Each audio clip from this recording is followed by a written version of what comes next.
জয় গুরু, সুপ্রভাত, হরি ওম। ওম অখণ্ড সংহিতা বা অখণ্ড মণ্ডলেশ্বর শ্রী শ্রীমৎ স্বামী স্বরূপানন্দ পরমহংসদেবের অমৃতময় উপদেশবাণী দ্বাবিংশ খণ্ড। নামে রুচি। অপর একজনের প্রশ্নের উত্তরে শ্রী শ্রী বাবামণি বলিলেন, নামের মহিমার অন্ত নাই, কিন্তু অবিরাম সাধন করে তা উপলব্ধি করতে হয়। যখন যে উপলক্ষ পাও কেবল নাম করো এবং লোককে নাম শোনাও।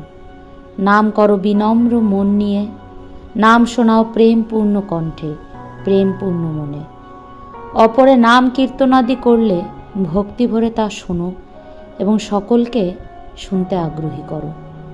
অনন্ত কোটি পরিবর্তনশীল ক্ষণভঙ্গুর বস্তু সমাহারে রচিত এই সুন্দর ভুবনখনির মধ্যে একমাত্র শাশ্বত সত্য নিত্য বস্তু নাম।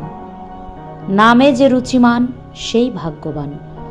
নামে রুচি সম্পন্ন ব্যক্তির সঙ্গসুখ তোমার নামে রুচি বৃদ্ধি করবে।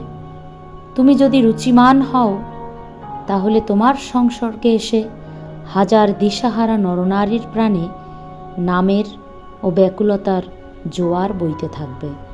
নামে রুচি এবং ঈশ্বরে বিশ্বাস না আসা পর্যন্ত হাজার আমোদ প্রমোদের মধ্যেও জীবনকে মনে হবে বিস্বাদ, আলুনি, নীরস ও শুষ্ক।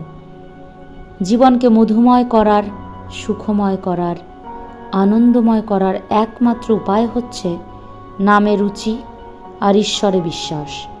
যেসব সঙ্গ, প্রসঙ্গ বা অনুসঙ্গ তোমাকে নামে রুচি থেকে বিচ্যুত করে, তোমার ঈশ্বর বিশ্বাস থেকে স্খলিত করে, তা থেকে সযত্নে দূরে থাকবে।